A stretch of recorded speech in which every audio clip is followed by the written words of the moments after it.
This is the IELTS Listening Test. You will hear a number of different recordings, and you will have to answer questions on what you hear. There will be time for you to read the instructions and questions, and you will have a chance to check your work. All the recordings will be played once only. The test is in 4 parts. At the end of the test, you will be given 10 minutes to transfer your answers to the answer sheet. Now turn to Part 1.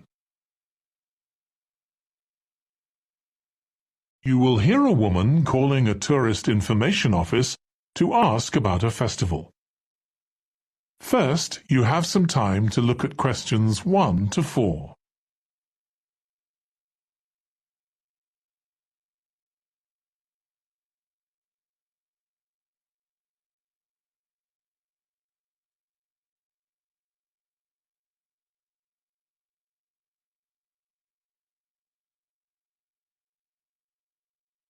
Now listen carefully and answer questions 1 to 4.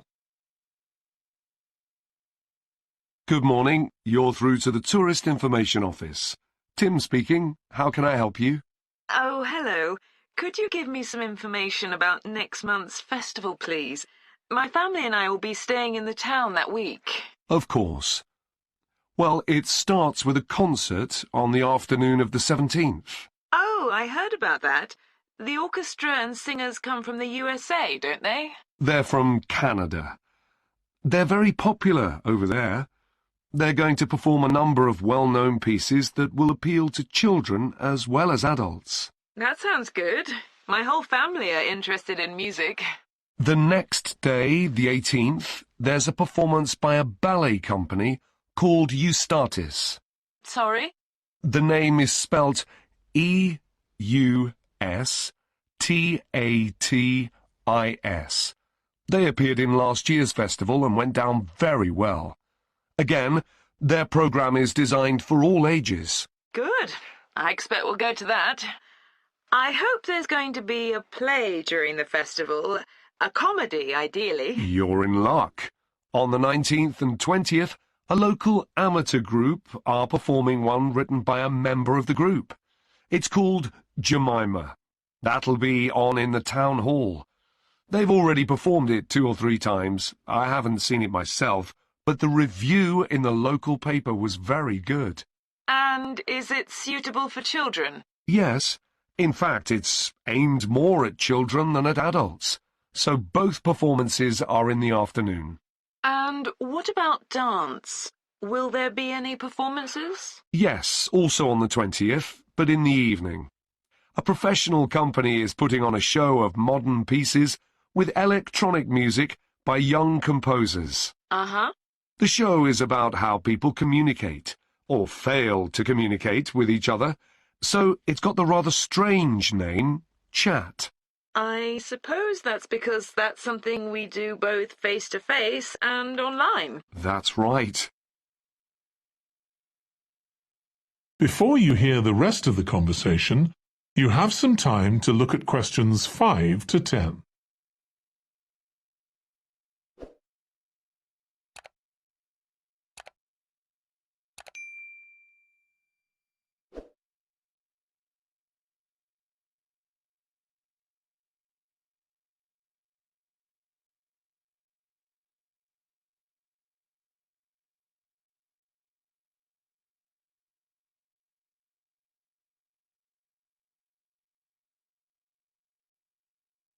Now listen and answer questions 5 to 10.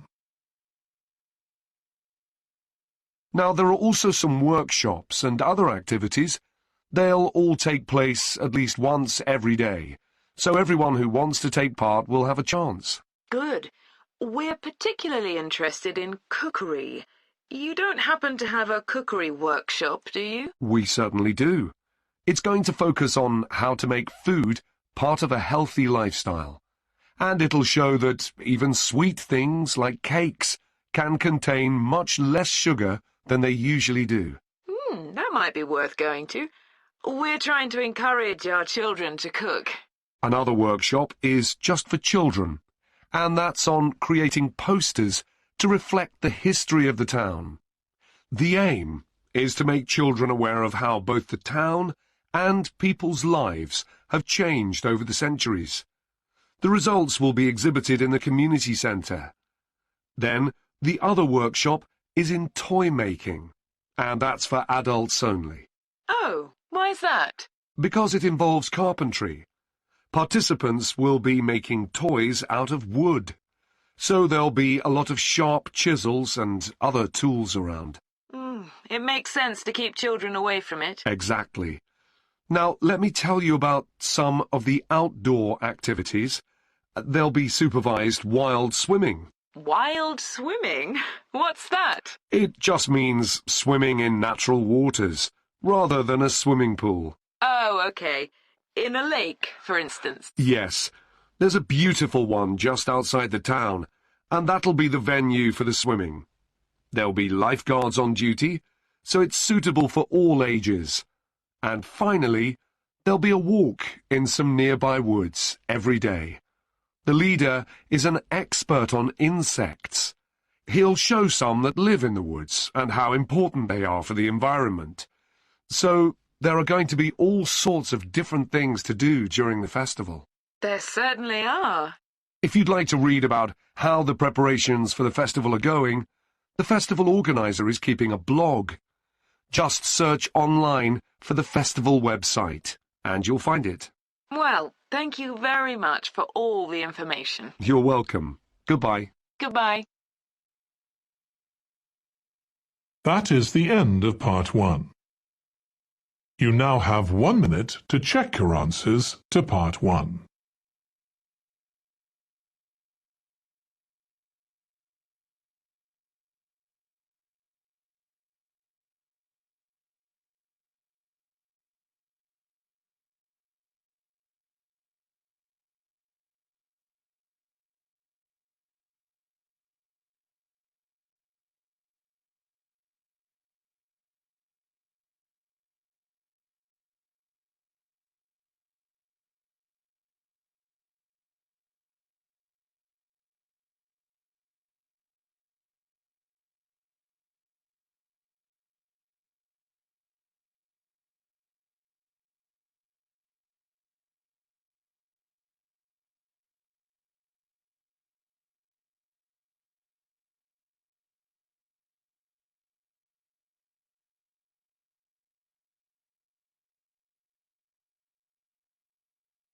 Of a talk to a gardening club about a local park.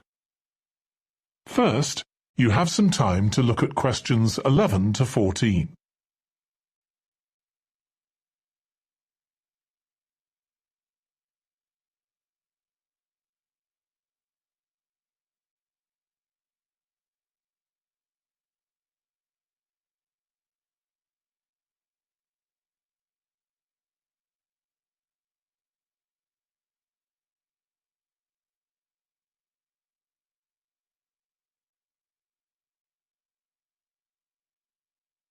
Now listen carefully and answer questions 11 to 14.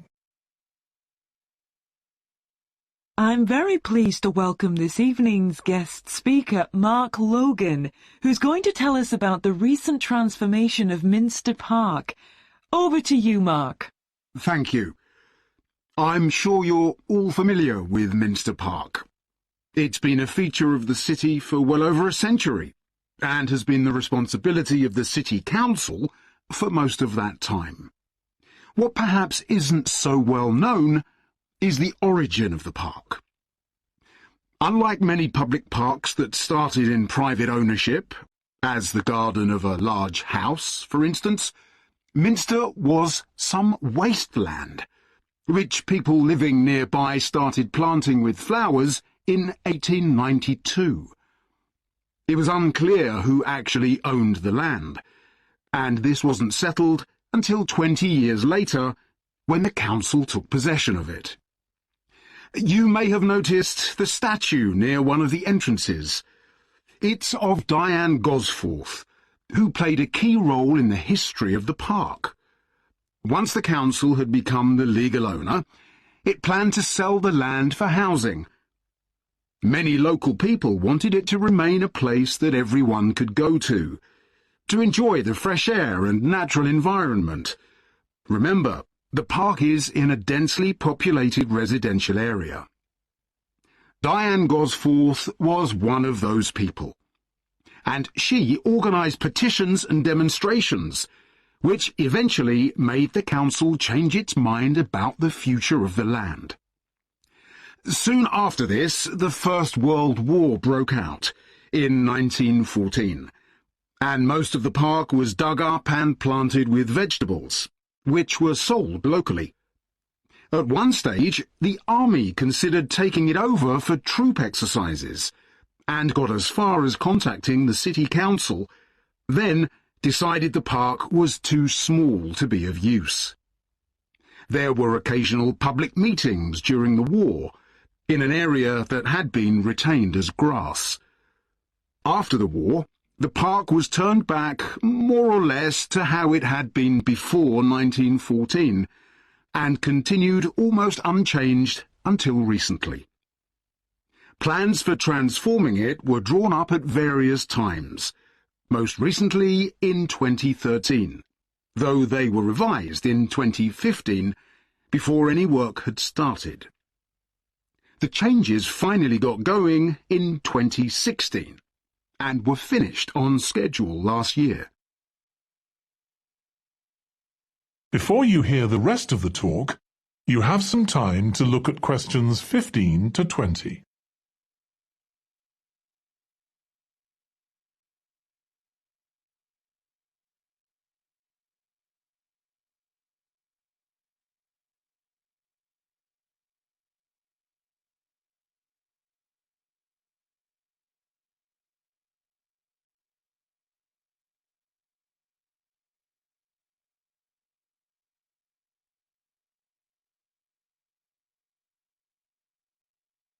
Now listen and answer questions 15 to 20. OK, let me tell you about some of the changes that have been made, and some things that have been retained. If you look at this map, you'll see the familiar outline of the park, with the river forming the northern boundary, and a gate in each of the other three walls.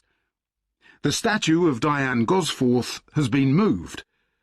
It used to be close to the south gate, but it's now immediately to the north of the lily pond, almost in the centre of the park, which makes it much more visible. There's a new area of wooden sculptures, which are on the riverbank, where the path from the east gate makes a sharp bend. There are two areas that are particularly intended for children.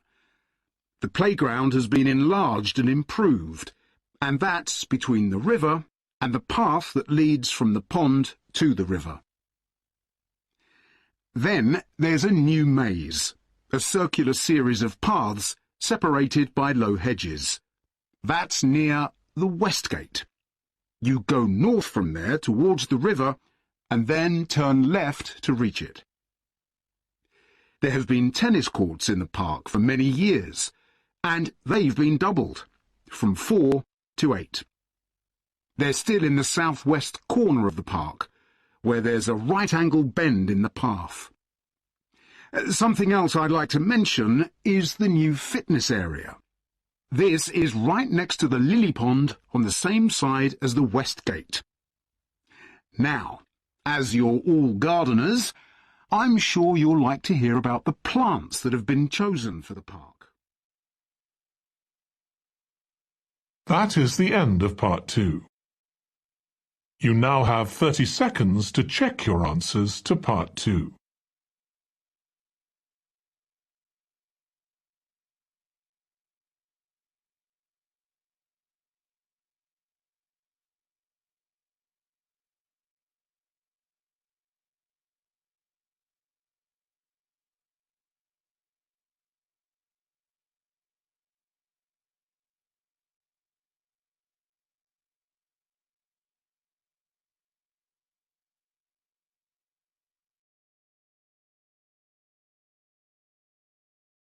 We'll hear two students of English called Kathy and Graham planning a display on 19th century British life and literature for a university event. First, you have some time to look at questions 21 to 24.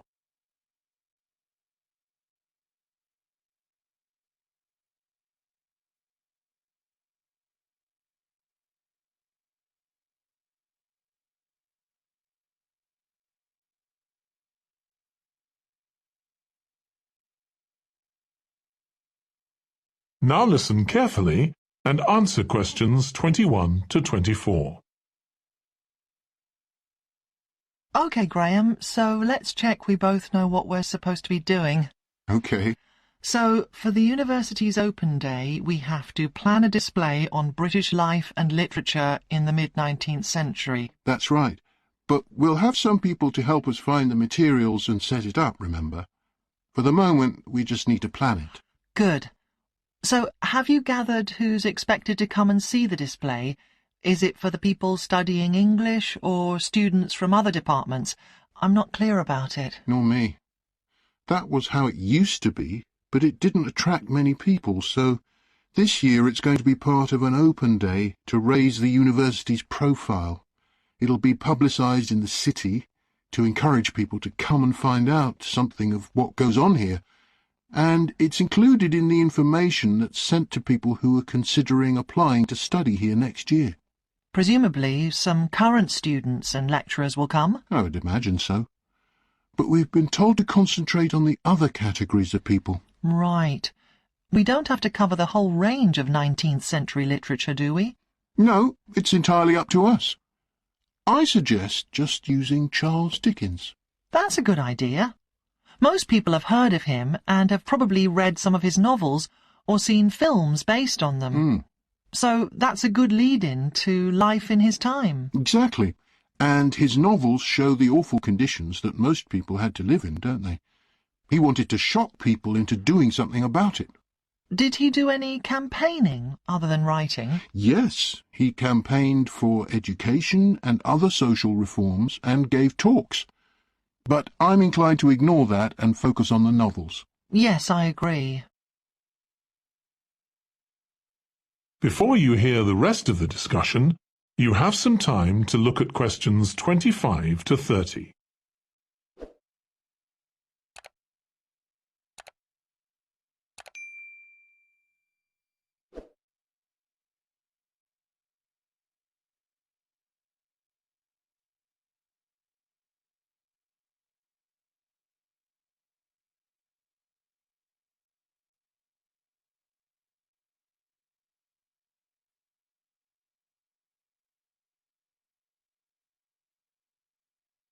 Now listen and answer questions 25 to 30.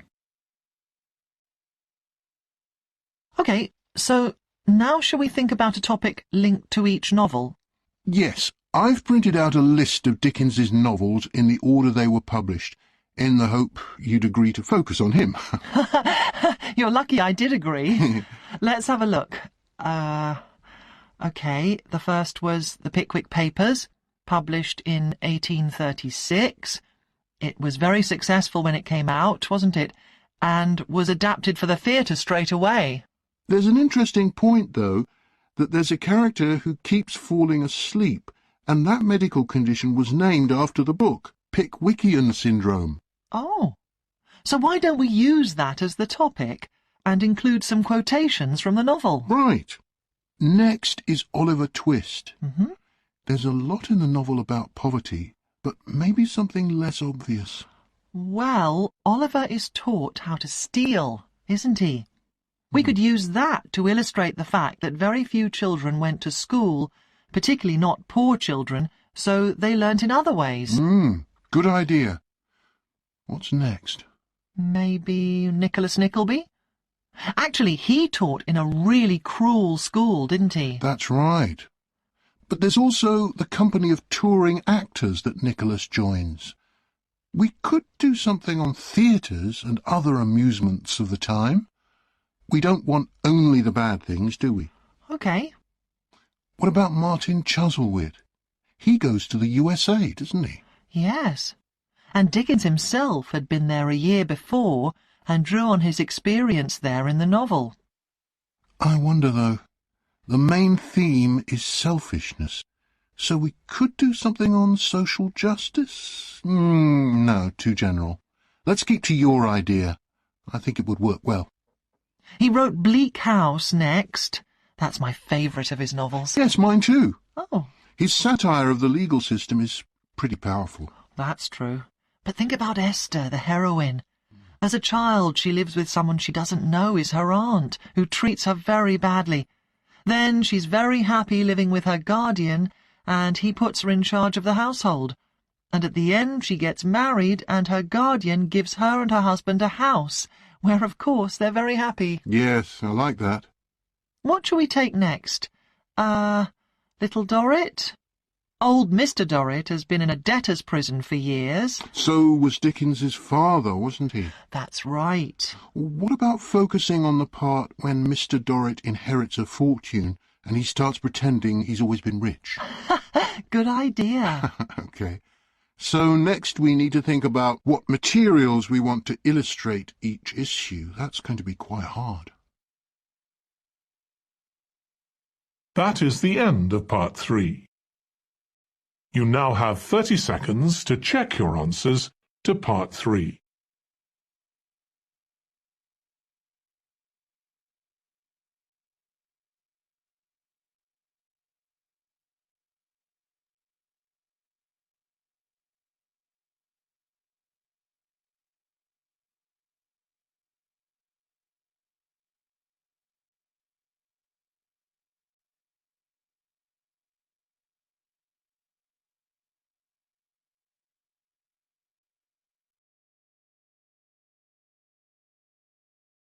Hear part of a presentation about an agricultural program in the country of Mozambique. First, you have some time to look at questions 31 to 40.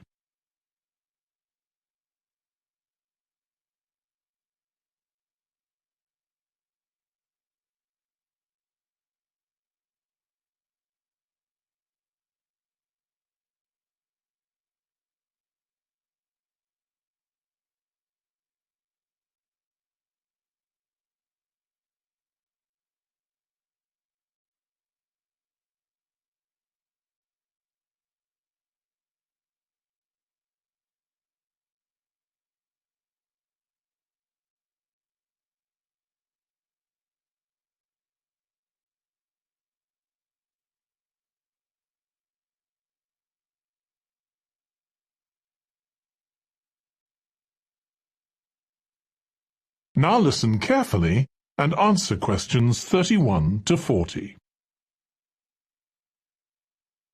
I'm going to report on a case study of a program which has been set up to help rural populations in Mozambique, a largely agricultural country in Southeast Africa. The program worked with 3 communities in Chikwalakwala district, near the Limpopo River.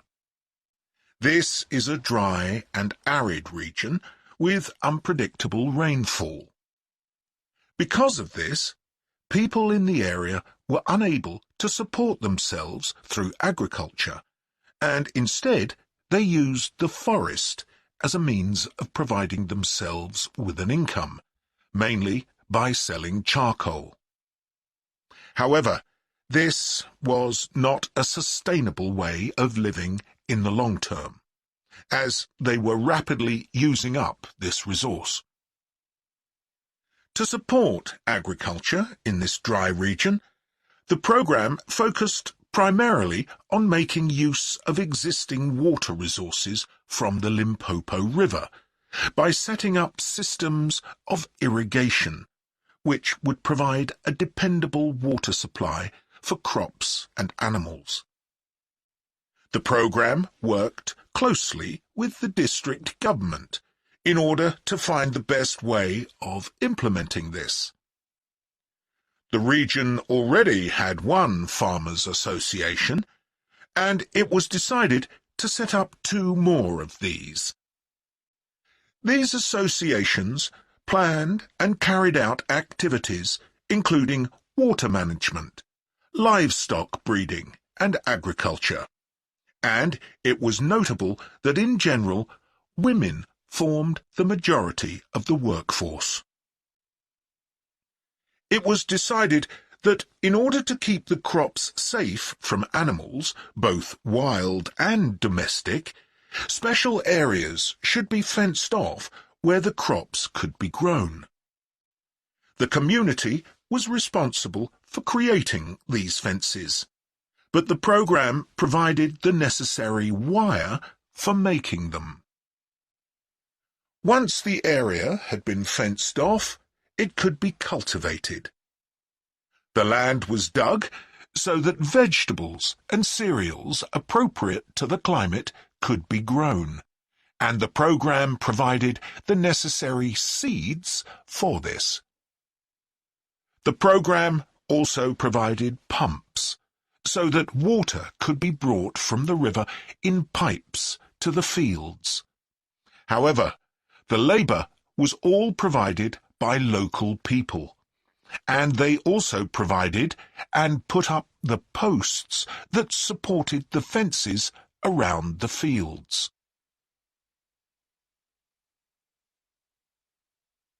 Once the programme had been set up, its development was monitored carefully.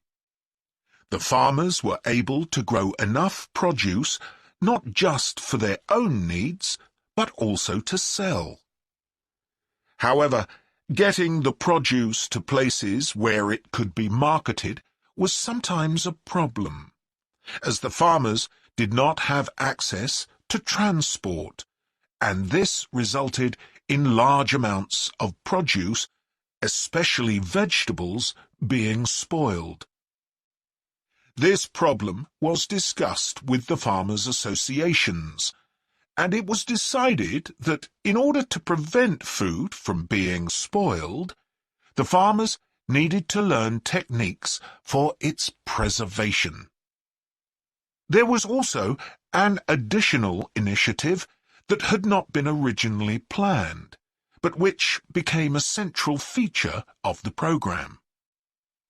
This was when farmers started to dig holes for tanks in the fenced-off areas, and to fill these with water and use them for breeding fish, an important source of protein.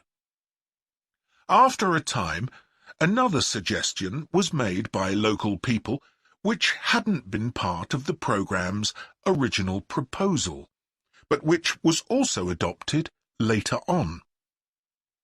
They decided to try setting up colonies of bees, which would provide honey both for their own consumption and to sell.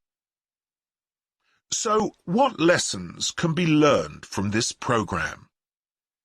First of all, it tells us that in dry, arid regions, if there is access to a reliable source of water, there is great potential for the development of agriculture. In Chiqualaquala, there was a marked improvement in agricultural production, which improved food security and benefited local people by providing them with both food and income. However, it's important to set realistic timelines for each phase of the programme, especially for its design, as mistakes made at this stage may be hard to correct later on. The programme demonstrates that sustainable development is possible in areas where there is... That is the end of Part 4. You now have 1 minute to check your answers to Part 4.